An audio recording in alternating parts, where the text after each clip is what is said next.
Imagine this. It's 11:55 p.m. Your assignment is due at midnight, and you're not writing. You're scrolling. You're suddenly an expert in penguin migration patterns, TikTok dances, and that random documentary about cheese making in France. Your essay?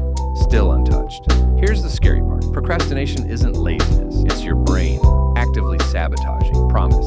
Today, we're breaking down why we procrastinate. By the end of this video, you'll see procrastination not as a personal weakness, but as a battle between different parts of your brain. And more importantly, you'll know how to fight back. 1. The fear loop. Procrastination as emotional avoidance.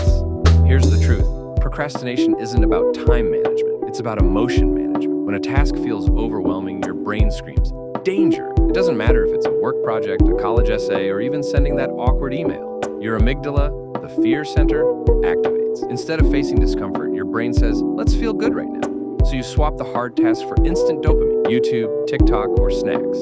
The paradox? The more you delay, the scarier the task feels. That's the fear loop. Pattern interrupt. Ever notice how cleaning your entire room suddenly becomes urgent right before studying? Yeah, welcome to Emotional Gymnastics 101. Cliffhanger transition, but fear isn't the only culprit. There's a second, sneakier enemy inside your brain. 2. The present bias. Why your brain chooses Netflix over your future. Your brain values instant rewards over future ones. It's why that just one more episode feeling wins over wake up early tomorrow.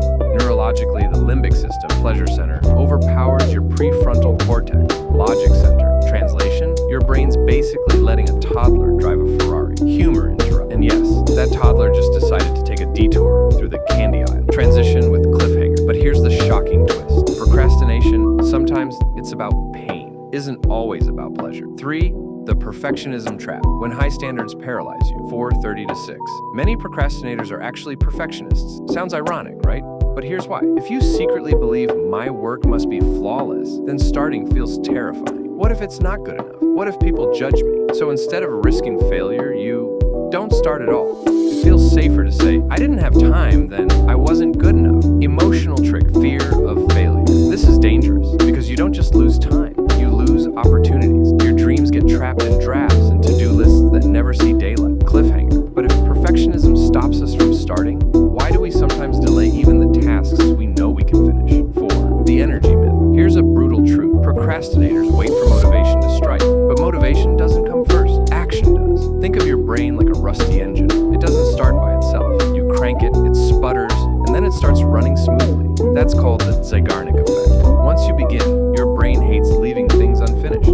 Pattern interrupt. Humorous question. Have you ever told yourself, I'll just write the title, and suddenly it's 600 words later? Exactly. Cliffhanger. But there's one last hidden reason procrastination holds so much power, and it's the most dangerous of them all. 5. Identity conflict. When procrastination becomes who you are, procrastination isn't just about tasks. It can become about identity.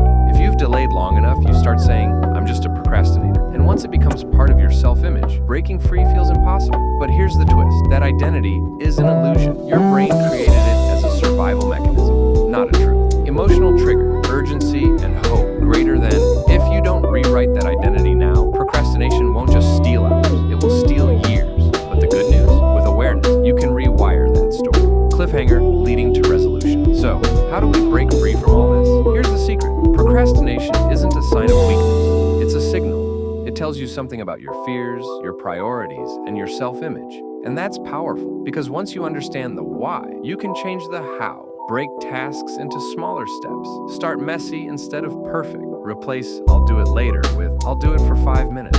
Every hour you reclaim is a piece of your life taken back from fear. The clock is ticking.